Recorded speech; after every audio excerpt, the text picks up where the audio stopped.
Hi, I'm recording this on Sunday and I'm looking forward to a beautiful day. I hope to get to the Great Lakes Market in Bay City today.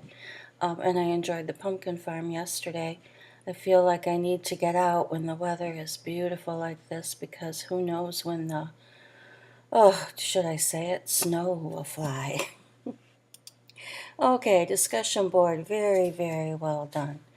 Uh, I appreciated the care that you gave to your classmates explaining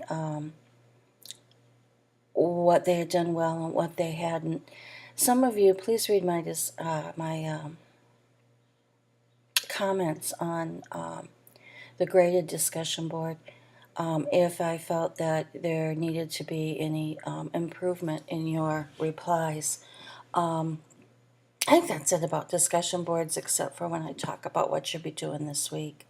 But I did want to say well done. Also, well done on the logs. I was extremely impressed, and those that struggled with them last week pretty much did much better this time. And well done on the quizzes. The quiz scores were very high. Okay, Hillbilly Elegy. We're getting about a third of the way through the book, and you'll have logs this week. Your logs this week should start around chapter 8 and go through that. Right now, you need to be through chapters 1 and 7, but these logs here for this week, include this week's log should be after chapter 7, or if you haven't read chapter 7, start there. But you need to be through at least 1 through 7 this week for the quiz. Okay, for the quiz. For the actual log itself, you should be beyond 7. You need to refer to the author as Vance rather than J.D. We always refer to authors by their last names. That's true throughout any academic subject that you'll be taking. You don't refer to them by their first names.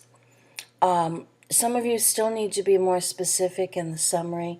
You're giving me like sort of a TV synopsis you would read on your cable channel or your satellite channel when you're looking through to see what a TV show's about, or on Netflix. Some of them sounded like Netflix summaries. I want a little bit more detail. You need to be specific. And you're going to want to expand your explanations, I'm sorry, I couldn't even talk, of the quotes. You will be happy you did later in the course. And if I felt that you needed to, I put the comments on the logs. You need to follow the same directions I gave last week to open the comments on your logs. Now, one thing I was very disappointed in is when I looked to see how many of you looked at the feedback on the laws, there were only about 10 of you out of 55 students. I know what places you go to in the class. Doesn't that sound ominous? I know where you go. So I check to see what you did, how many discussion board posts you opened. I look to see if you've looked at my feedback. So please, please, please do that. I don't spend hours on these logs writing comments for you to ignore them. That would be like you turning in something and me ignoring it. Okay. So there is why I'm talking about you need to be at least through chapters 1 through 7 this week. 20-point quiz, true false, on chapters 1 through 7. Now, again, as I said, your logs need to probably pick up at chapter 7 if you're not there yet, or at 8 if you're through 7. From the reading of the logs this week, you seem to be right where you needed to be. Now, some of you turned in log 1 and you didn't turn in log 2. It's too late now. You can turn in log 3, but be sure to be making sure you're going to have to redouble this week if you didn't turn it in last week. Okay, pie paragraph practice. First of all, that's what the discussion board is this week. It's a practice of what a pie paragraph is. I want you to watch the video on pi included in the overview this week. I want you to watch it a couple of times. Watch it a couple of times, take notes, because you're going to need them. And then you're going to practice writing a pi paragraph on the discussion board. You are going to be writing about an incident in probably chapter 7, I think I said on there. And I want you to write the first sentence, which is, the point is sort of like a thesis for a paragraph, is the conclusion you draw about the incident that Vance wrote about. Why did he tell us this incident? Why did he tell us what his grandparents did when his their son wouldn't put down this toy in the pharmacy? Why did he tell us that? What does that show us? That's just an example of one. Then you tell about the incident, maybe through a quote, maybe through a paraphrase of what happened, maybe through a paraphrase and a quote. This is going to be 2-3 sentences. First one sentence. Second, 2-3, maybe even 4, sentences. And then the last couple sentences are going to explain how the quote fits the point. Okay? So basically what I'm having you practice is a paragraph format that will serve you well in academic writing. And I want you to do it on an incident in the Hillbilly Elegy book. I want you to place the pi paragraph at the discussion board. And as I said, I wanted you to watch the video a couple times. After you write the paragraph, watch the video again and see if you can figure out where the pi paragraphs are. The great thing about online learning is when you listen to my lectures, like on the pi paragraph, you can go back to them over and over again, where if I tell you in class, it's gone, okay? Now your replies are going to focus on if your classmate created this pi paragraph and explains what it is or isn't. Now, 1 to 5 replies. Most of you are doing 5 or 4 or 5. Some of you are only doing 1 and 2, and that's not going to give you enough practice reading other people's work and learning to critique it. Because that's basically what we're doing at the discussion boards, is critiquing each other's work.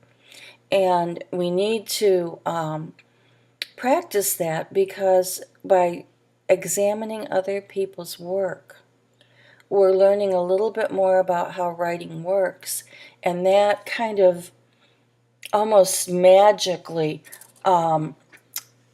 translates into you understanding what you're writing. It just does. Also, those comments are helpful from your classmates, and the comments that I made in the feedback area about how you're doing in replying to the classmates. This is going to become more and more important as the discussion boards move on. One more point about the discussion boards. They're the practice area. And you may not do well writing your paragraph, and I may come in with comments before Friday, like on Thursday, saying, hey, you need to think about this in your pi paragraph, and you're perfectly welcome to edit it by Friday. But I do look at the pi paragraphs as, did you attempt them? Did you try to revise them if I made a comment? And pretty much you get 5 points if you're really active in your first response to the question. Now the replies, I'm looking to see the depth of the replies. Did you give them information? And if you did 4 to 5 replies. If you didn't, if you only did 1 or 2, chances are you were marked down. 3 is a gray area. It depends how good the 3 responses are. That's all I have for you this week, unless if you want me to go to the actual content and go over that, I'll do that quickly. The elegy logs due the 22nd. That's Friday. Wow, September's almost over. The quiz is due that day. And the discussion board first one on Wednesday, second one on the 22nd. Oh, look at my typo. I'll have to fix it. What was I saying? First supposed to do the 22nd. Okay, I don't know. I had something to say about that, but I can't remember. And then please, this is the video I want you to view. Oh, on those videos that I have stored at YouTube, I can tell how many people have looked at them. You'll be putting in your third log. Please label it as the third log. You'll take your quiz, and then you'll do the pie paragraph. There's nothing to read in Gill this week. I was going to have you do it, but with the quiz, I thought, I better not. I hope you are doing well and are going to enjoy the beautiful summer day today. On Sunday. It's supposed to, though, thunderstorm. Hopefully it won't, although we really could use the rain. And I hope you have a really good week, and let me know on Remind if there are any questions.